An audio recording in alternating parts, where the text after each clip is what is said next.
তখন মজিদ মিয়া বলেন, আপনি কার সাথে কথা বলেন? তখন কবিরাজ বলেন, আমার সাথে থাকা জিনের মাধ্যমে খোঁজ নিচ্ছে, একটু অপেক্ষা করো। কবিরাজের কথায় মজিদ মিয়া কিছুক্ষণ অপেক্ষার পর কবিরাজের সেই জিন কবিরাজকে জানি কি বলে। সব শুনে কবিরাজ মজিদ মিয়াকে বলে, মজিদ মিয়া, এখানে বসো আর আমার কথা শোনো। আমি জানি আমার বলা কথাগুলো তোমার বিশ্বাস হবে না, তবে এটাই সত্যি। তখন মজিদ মিয়া অবাক হয়ে বলেন, কি ঘটনা খুলে বলেন তো কবিরাজ সাহেব।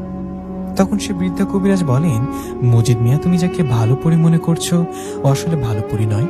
ও একটা ভয়ঙ্কর পরি, মহিলা পিশাচ।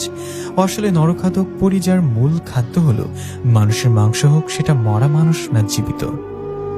কবিরাজের কথায় মজিদ মিয়া আকাশ থেকে পড়ে আর বলে, মানে? না না, শাহানুর পরি তো ভালো, ওইসব করতে যাবে কেন? শাহানুর আমার স্ত্রীও অনেক ভালো। তখন সে বৃদ্ধা কবিরাজ বলেন, মজিদ মিয়া, ওই পরি তোমাকে ভালো রূপ দেখিয়ে বোকা বানিয়েছে। শুধু কি তাই, আমি এখন তোমাকে যেটা বলবো সেটা শুনে নিজেকে ধরে রাখতে পারবে তো? কিছুদিন আগে তোমার ছেলে ও মেয়ে হারিয়ে গিয়েছিল না? তোমার ছেলে ও মেয়েকে আর কেউ নিয়ে যায়নি। এই শাহানুর পরি নিয়ে গিয়ে মেরে ওদের রক্ত মাংস খেয়ে ফেলেছে। শুধু তোমার ছেলে মেয়ে না, তোমার স্ত্রীকেও মেরে ফেলেছে সেই শাহানুর পরি। এখন তোমার বাড়িতে যাকে দেখতে পাচ্ছ আর কেউ না, শাহানুর পরি। ও তোমার বৈরূপ নিয়ে তোমার সাথে সংসার করছে। ও তোমার স্ত্রী সন্তান সবাইকে খেয়েছে, আজকালকের মধ্যেও তোমাকেও মেরে খেয়ে ফেলত। কবিরাজের কথায় মজিদ মিয়া মাথায় হাত দিয়ে বলে, খেয়ে সব কি সত্যি? কথাটা বলে কান্না করতে থাকে। তখন কবিরাজ বলেন, হ্যাঁ, সব সত্যি।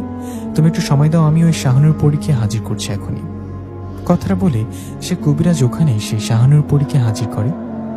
হুজুর হাজির করায় ভয়ঙ্কর এক রূপ নিয়ে হাজির হয় শাহানুর পরী। পরীর এমন রূপ দেখে মজিদ মিয়ার হার্ট অ্যাটাক হওয়ার অবস্থা। তখন সে শাহানুর পরী ভয়ঙ্কর কণ্ঠে বলে, কবিরাজ, আমাকে কেন হাজির করলি? তখন কবিরাজ বলেন, তুই সহজ সরল মজিদ মিয়াকে বোকা বানালি কেন? ওর স্ত্রীর সন্তানকে হত্যা করলি। হুজুরের কথায় শাহানুর পরী ভয়ঙ্কর কণ্ঠে বলেন, আমি কবরস্থানের পাশে থাকি, এখানকার লাশ খাই। হঠাৎ এই মজিদ মিয়া এখানে পাহারা দিতে আসে। ও পাহারা দিতে আসায় আমি আর কারো লাশ খেতে পারি না। আমি কারো লাশ খেতে না পারায় একটা বুদ্ধি করি। আমি মজিদ মিয়াকে বিয়ে করি যেন ও আমাকে ভালো মনে করে। আসলে আমি ভেতরে ভেতরে মজিদ মিয়ার উপর অনেক রেগে আছি, কারণ ওইখানে এসে কবরস্থান পাহারা দেন, এতে আমি বিরক্ত হই। মজিদ মিয়ার কারণে আমি যেহেতু লাশ খেতে পারি না, তাই ওর ছেলে মেয়ে ও তার স্ত্রীকে মেরে ওদের রক্ত মাংস খেয়েছি। আর একটা দিন গেলে এই মজিদ মিয়াকেও মেয়েরও রক্ত মাংস খেতাম। ভয়ঙ্কর এই পরীর কথায় কবিরাজ বলেন, ওর সাথে অন্যায় করেছিস যার কোনো ক্ষমা নেই। কবিরাজের কথায় সে পরী বলেন, আমি যা করেছি ঠিক করেছি, এখন মজিদ মিয়াকেও মেরে ফেলবো।